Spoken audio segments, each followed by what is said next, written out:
Only two books in the Bible don't mention God. One is Song of Songs, and the other is the book of Esther. And tonight we're going to do a study on the book of Esther. And we're not going to focus on the fact that it doesn't mention God. We're going to focus on the fact that the whole point of the book, the whole crux of the book, lays in exposing the impact of Esther's relationship with God. And so fittingly, the title of the lesson tonight is called, What is the Impact of Your Relationship with God? Now we'll have to set the story. In chapter 1 of Esther, King Xerxes is ruling the Persian Empire between the years of 486 and 465 BC.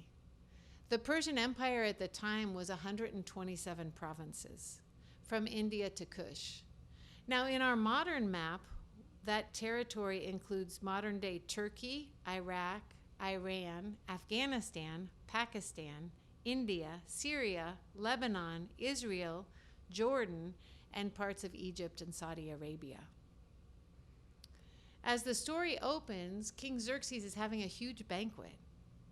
And in fact, the banquet lasts 180 days. He's invited all of his officials, his military leaders, his princes and nobles. And what he's wanted to do is just display his splendor and wealth to his people. At the same time, his wife, Queen Vashti, is throwing a banquet for the women in the royal palace. And on the seventh day of this banquet, King Xerxes, high in spirits, which means drunk, decides he's going to invite Queen Vashti to come to his party to show her off to the drunk men that are there with him. And it does say to bring her wearing her royal crown, which some scholars believe means that she was asked to come with no clothes on except her royal crown. Now, other scholars do believe she was dressed with her crown, but either way, it's just an awkward situation. And she refuses to come. And then King Xerxes gets mad because she refuses to come, and it's an embarrassment for him in front of his men to be just destroyed like that by his wife, to not come, to not do what he says. And so in his anger, and with the help of his advisors, he decides to banish Queen Vashti. And so she's gone, she's done, she's not the queen anymore. And when you start reading chapter 2, what you see is King Xerxes' anger subsides. And at that time, he realizes, you know what, I miss Queen Vashti. So his attendant hears that and says, hey, let's have a search for all the beautiful young virgins in the whole empire, and you can choose from them and have a new wife. That is in Esther 2:2. And we're going to pick up the story in Esther 2, verse 5, where Esther's first mentioned in the story. Esther 2, verse 5, it says, Now there was in the citadel of Susa a Jew of the tribe of Benjamin named Mordecai, son of Jair, the son of Shimei, the son of Kish, who had been carried into exile from Jerusalem by Nebuchadnezzar, king of Babylon. Among those taken captive with Jehoiachin, king of Judah, Mordecai had a cousin named Hadassah, whom he had brought up since she had neither father nor mother. This young woman, who was also known as Esther, had a lovely figure and was beautiful. Mordecai had taken care of her as his own daughter when her father and mother died. So here we learn about Esther. Her other name is Hadassah. She was a Jew.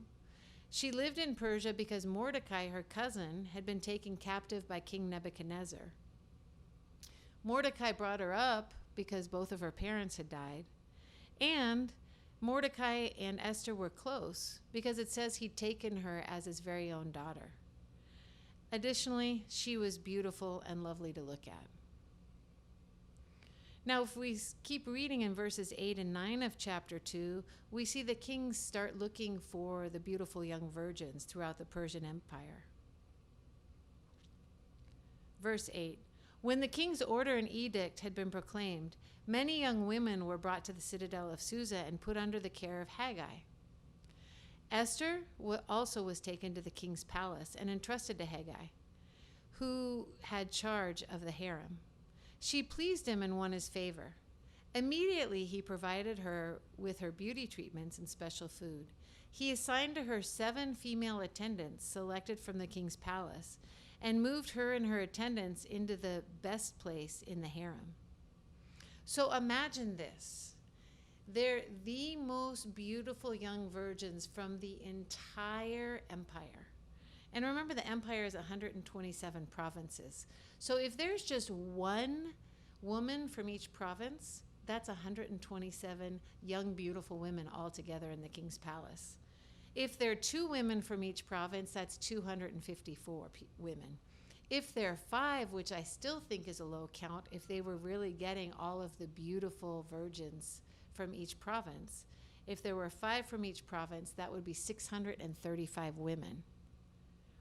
Can you imagine that? Can you imagine being in a house with 635 or more beautiful single women all fighting to be the next queen of the empire?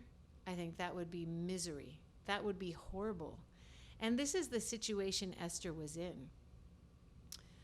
But of all the women, it says here that Esther pleased Haggai, the man in charge of the harem, that she won his favor. Now you have to remember that men in charge of harems were eunuchs. They were castrated. So they didn't have sex with the women. They didn't lust after the women. They weren't attracted to them. When you're castrated, it actually eliminates all sexual desire.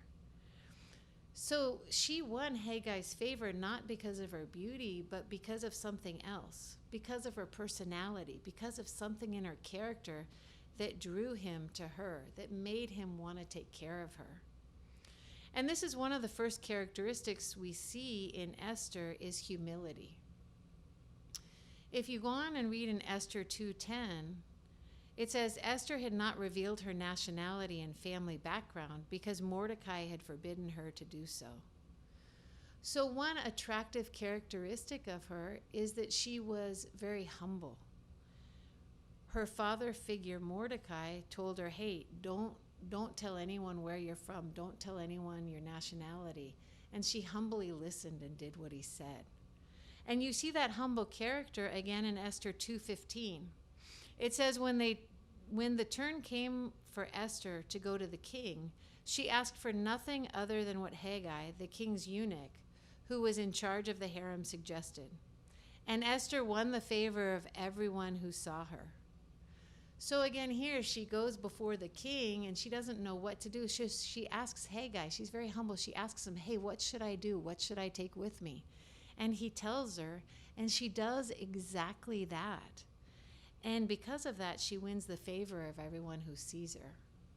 And so you see her greatest characteristic that first comes out in the story is her humility.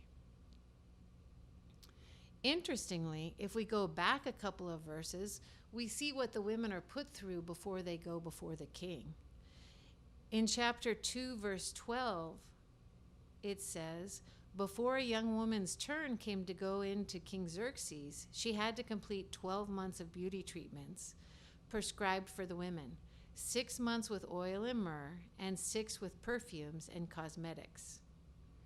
So they had to go through these beauty treatments for 12 months. The 12 months, actually, most scholars believe, was to show that these young virgins were really virgins, that they weren't pregnant.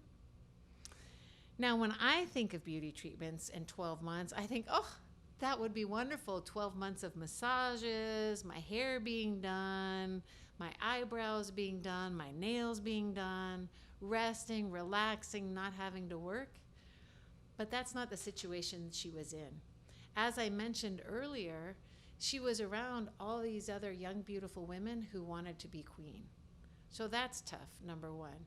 But in addition to that, she was without her family. She was without any friends. She couldn't say anything about her heritage. She was very alone. Now let's pick it up in chapter 2, verse 17. It says, now the king was attracted to Esther more than any of the other women, and she won his favor and approval more than any of the other virgins. So he set a royal crown on her head and made her queen instead of Vashti. So Esther was young, beautiful, a virgin, nice to look at, a nice figure with a great personality and character, who was very humble, and she is the one that won the king's heart. She's the one that got to become queen. Now, at the same time as the queen's being selected, King Xerxes is building up his kingdom. And so we pick up part of that story in chapter 3, verse 1. It says, after these events, King Xerxes honored Haman, the son of Hammedatha, the Agagite, elevating him and giving him a seat of high honor, higher than all of the other nobles. So right here we see King Xerxes gets married. He gets Queen Esther as his wife, and then he appoints Haman as his right hand in the kingdom. So Haman, you may wonder why this is important, was an Agagite, an Amalekite. And the Amalekites, the Agagites, hated the Jews. And that stemmed from a generational hatred that went back to Saul's time when Saul was king. And you can find the story in 1 Samuel 15, 32 and 33. There, Saul was supposed to kill King Agag, the Amalekite, but he didn't. And so Samuel, the prophet, confronted him and killed the king for him. And so ever since that time, the Agagites, or Amalekites as they're known, hated the Jews because the Jews killed their king. So this is a very tenuous situation. The king's wife is Jewish, but nobody knows yet, not even the king. And his number one advisor, his right-hand man, is a hater of Jews. So in time, Haman persuades the king to write an edict to kill all of the Jews in the entire empire. Mordecai hears about it and tells Esther to go talk to the king and persuade him not to kill the Jews. And Esther's response you can find in chapter 4, verses 10 and 11. And it says, then she instructed him to say to Mordecai, all the king's officials and the people of the royal provinces know that for any man or woman who approaches the king in the inner court without being summoned, the king has but one law. They must be put to death, unless the king extends the gold scepter to them and spares their lives. But 30 days have passed since I was called to go to the king. So as Esther sends this message to Mordecai, what she's saying is, hey, Mordecai, I know you asked me to go before the king and persuade him to not kill the Jews. But here's the thing, if I do that, I'll be killed. And so I'm not going to do that. I'm not going before the king. I'm not asking for the Jews to be saved. So Mordecai responds in verses 13 and 14 of chapter 4. He says, do not think that because you are in the king's house, you alone of all Jews will escape. For if you remain silent at this time, relief and deliverance for the Jews will arise from another place. But you and your father's family will perish. And who knows but that you have come to your royal position for such a time as this. So here we see Queen Esther refuses to go to the king, and Mordecai says, what are you doing? He says, hey, you've probably been appointed as queen just for this exact time. But just so you know, if you don't go, that's your choice. If you don't talk to the king, that's your choice. But don't think you'll escape. You and your family will die, and God will raise up someone else or some other way to save his people. So then we pick up, let's take a minute right here and talk about Esther's heart. Her love for God and his people did not outweigh her own feelings. They did not outweigh her own fears. And so she had gotten self-focused, selfish, for whatever reason, not focused on God or her spiritual family. And so my first point tonight is impactful love. Impactful love. John 13:34 and 35 says, "A new command I give you, love one another. As I have loved you, so you must love one another. By this, everyone will know you're my disciples, if you love one another." God's heart throughout the Bible is this: we have to love each other. As God's people, we have to love each other and show our love. And in this particular situation in the book of Esther, Esther sort of slipped back and has forgotten that. She's unwilling to take the stand to show her love for God and his people. And here's the question for us today. Are you showing your love for God's people? I think in this time period right now, we have to be super creative and think about, how can I show my love? When we're in shelter in place and when we go into partial shelter in place until we come out of this time period, we've got to be creative. How are we going to show people our love? I love Tia and Marcel Turner's idea. For their daughter's birthday, they wanted to show her love. So they asked some of her best friends to make videos to send her for her birthday, so she could have a little birthday party with her friends watching the videos they sent. You know, Deborah and Francesca and Karen and I are studying with a good friend, Ruthnie, and we found out she turned 21 on Monday, and we were like, how are we going to show her how much we love her and care about her? And so we found a way to send her a birthday cake remix ice cream sundae. And so we sent it to her, had it delivered, and it really encouraged her. But we just wanted to show our love. We love her. She's a great young woman. You know, I know Melina and Megan set up a way to create a baby shower for Leslie to show our love for Leslie. As I think you all know, Leslie had her baby Aria this past week. And the thing Melina and Megan set up was sort of a virtual shower. They organized for different people to send her gifts for the baby, and Leslie videotaped opening each of the gifts and posted it on the WhatsApp chat. And so they really showed how the whole church loves and can love even during this time. You know, we have had a lot of people impacted by the COVID-19 virus. Sadly, as you all know, Evita and Gio's father passed away. I just found out yesterday that Stephanie's family got stuck in the Dominican Republic. Her mom, her stepdad, and her sister got stuck there because they were there and the COVID virus started and the borders got closed. Additionally, she had 2 family members pass away because of COVID-19. So there are many hurting situations and some exciting situations, but either way, we've got to ask ourselves, are we showing God's love? That's God's command. And during this time, we just need to be creative to show that love. So let's continue the story, because Esther does gain her love back for God and his people. In chapter 4, verses 15 and 16, it reads, "Then Esther sent this reply to Mordecai, 'Go gather together all the Jews who are in Susa and fast for me.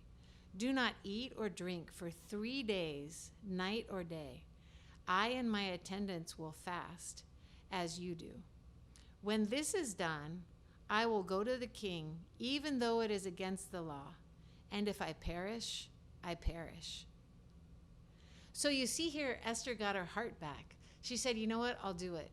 I'm going to play my role in saving God's people.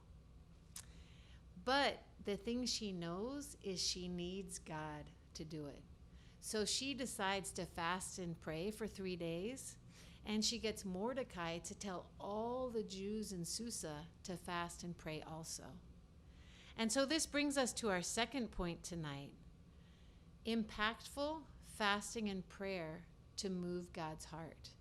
Impactful fasting and prayer to move God's heart. Esther understood there was nothing she could do to make her husband, to make the king, let her speak to him and not kill her if she approached without being asked to go to speak to the king. She knew there was no way to help the Jewish people unless her husband listened to her, unless the king heard her out. She knew there was no way she could really move the king's heart. She only knew she could present what she had to present to the king. What she realized was she could do all of this, but the only way she could do it is by fasting and praying and asking God to move the king's heart, both to let her speak to him and to save the Jewish people.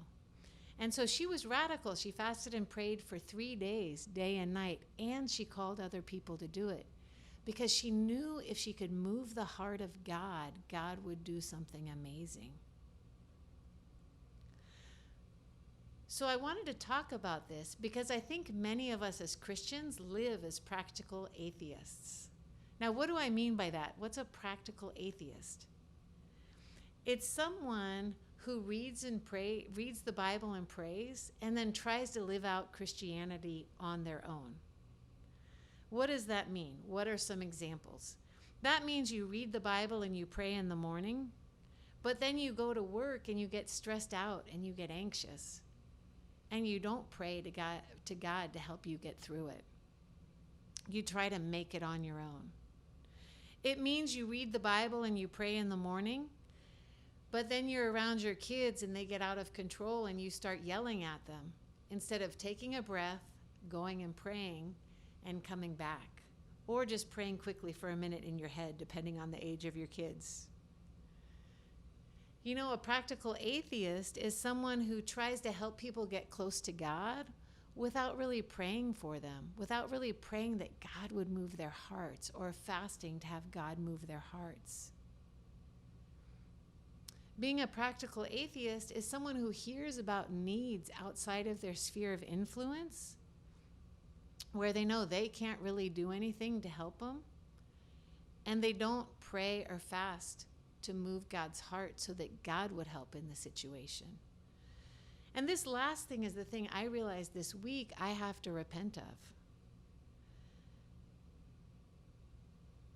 As you know, we lead the Miami church and we oversee 11 other churches and all the church plantings that will come in the South and Northeast U.S. and 8 other countries in South Asia. I pray and I fast for the area we oversee, even for the people I don't know in the area we oversee. But over the last few weeks, I've heard of many situations where I have no influence, really not much of an ability to do anything to help.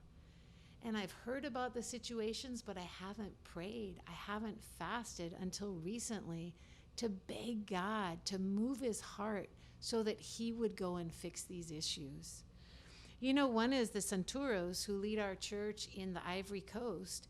They traveled to the Republic of Benin, a different country in Africa, about 4 or 5 weeks ago to help study the Bible with some people there. What happened was COVID-19 struck, the borders were closed, and they haven't been able to go home to the Ivory Coast for 4 to 5 weeks. And their kids are in the Ivory Coast, in a different country, and have been there while they've been in Benin. Nick and Denise Bordieri, I learned a few weeks ago, they run our orphanage in Phnom Penh, Cambodia. Denise had to come back to the U.S. because her daughters had to move out of their university housing because of COVID-19, and she had to help them find a new place and get them settled.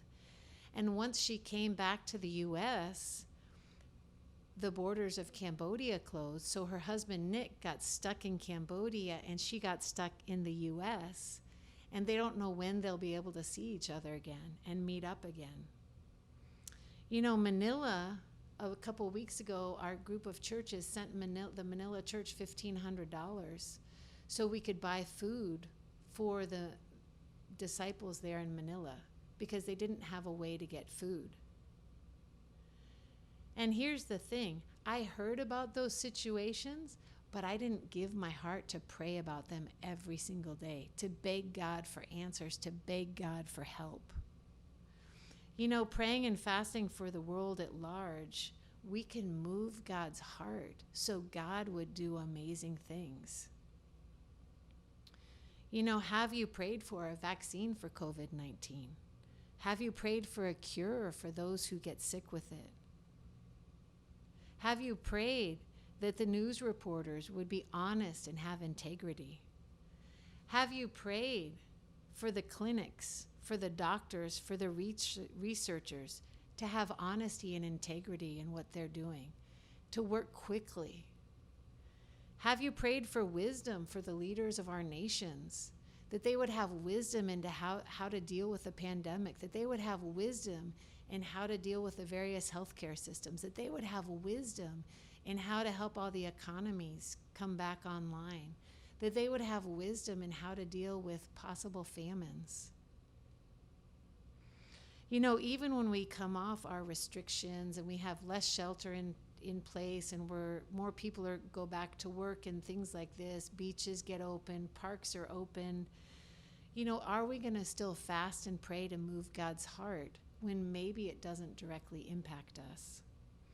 You know, through fasting and prayer, Esther was able to come to some conclusions. God put some things on her heart about, okay, what can I do so that God could work powerfully to save the Jews, to save his people? So after she prays and fasts, she comes up with this idea, hey, you know what? I'm going to have a banquet, and I'm going to invite Haman and the king. And so if you read chapter 5, she has one banquet for Haman and the king. And she doesn't ask for anything. She just has the banquet. Now, I want you to think back. We're talking about Esther's character. So the first characteristic we saw was she was very humble. This second characteristic you have to think about, she was also very kind.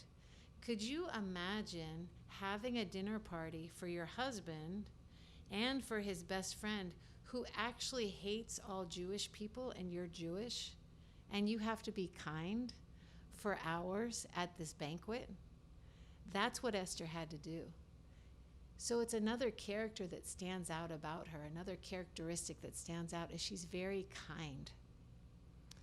In chapter 7, verses 1 to 6, we'll go ahead and read it. Esther has a second banquet.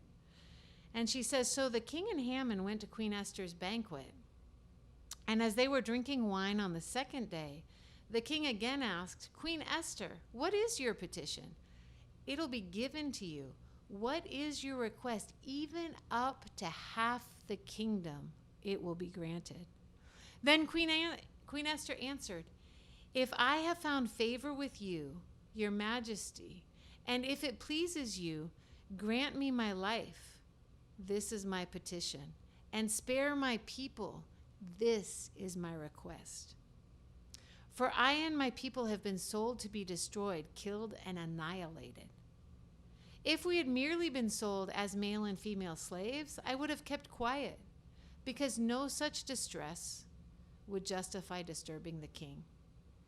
King Xerxes asked Queen Esther, who is he? Where is he? The man who has dared to do such a thing. Esther said, an adversary, an enemy, this vile Haman. I just imagine her saying, this vile Haman, and pointing at him.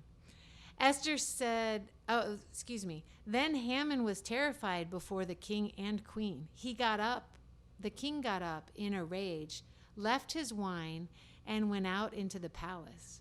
But Haman, realizing that the king had already decided his fate, stayed behind to beg Queen Esther for his life. So here you see she has the second night of the banquet. Again, she's most likely very kind because she's entertaining. She has to be kind to this man who hates her or will hate her when he finds out she's a Jew. She knows he hates her people. And what does she do? She lays out the problem in front of both the king and his best friend. And so you see two different characteristics here of Esther. She was very wise because she laid it out in front of both of them. That way, all three of them are on the same page. So that was a wise decision. And she was very courageous because she exposed it in front of both of them. And it could have turned bad. The king could have sided with Haman, or Haman could have made a stink and forced the king somehow to side with him.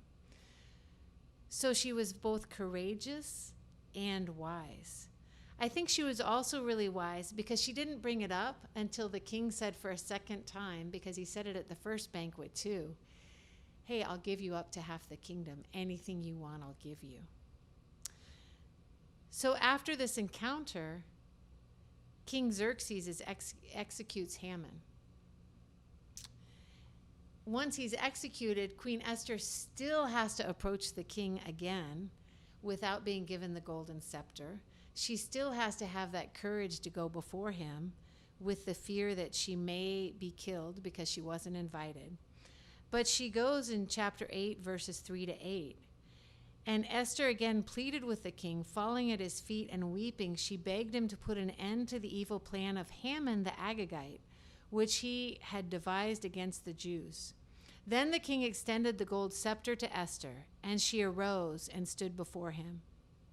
If it pleases the king, she said, and if he regards me with favor and thinks it is right to do, and if he is pleased with me, let an order be written overruling the dispatches that Haman, son of Hammedatha, the Agagite, devised, and wrote to destroy the Jews in all the king's provinces. For how can I bear to see disaster fall on my people? How can I bear to see destruction on my family? King Xerxes replied to Queen Esther and Mordecai, the Jew, because Haman attacked the Jews, I have given his estate to Esther, and they impaled him on the pole he set up. Now write another decree in the king's name in behalf of the Jews, as seems best to you, and seal it with the king's signet ring. For no document written in the king's name and sealed with his ring can be revoked. So an edict then was written by Mordecai in the languages of all the people of the 127 provinces, including the Jews, and it was delivered immediately to all the provinces of the land, that no Jew would be killed. So Haman's edict that he had the king write was to annihilate all the Jews. And Mordecai for Esther wrote a new edict saying, hey, don't kill any of the Jews. So because Esther was willing to take this on and pray and fast and follow out on the plan that God put on her heart to have these two banquets and to present the truth to Xerxes and to Haman, the whole Jewish nation in Persia was saved. The whole Jewish population in Persia was saved.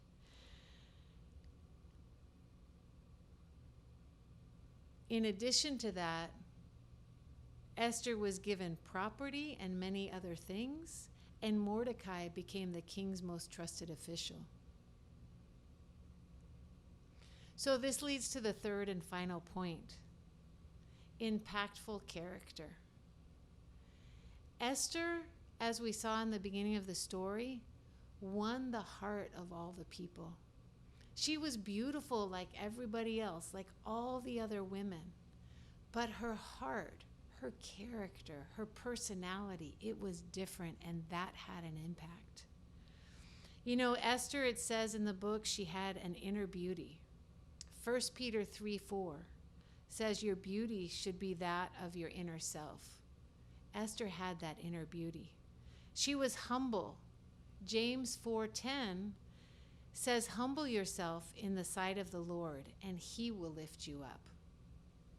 You see, Esther humbled herself, and God lifted her up. She was kind-hearted.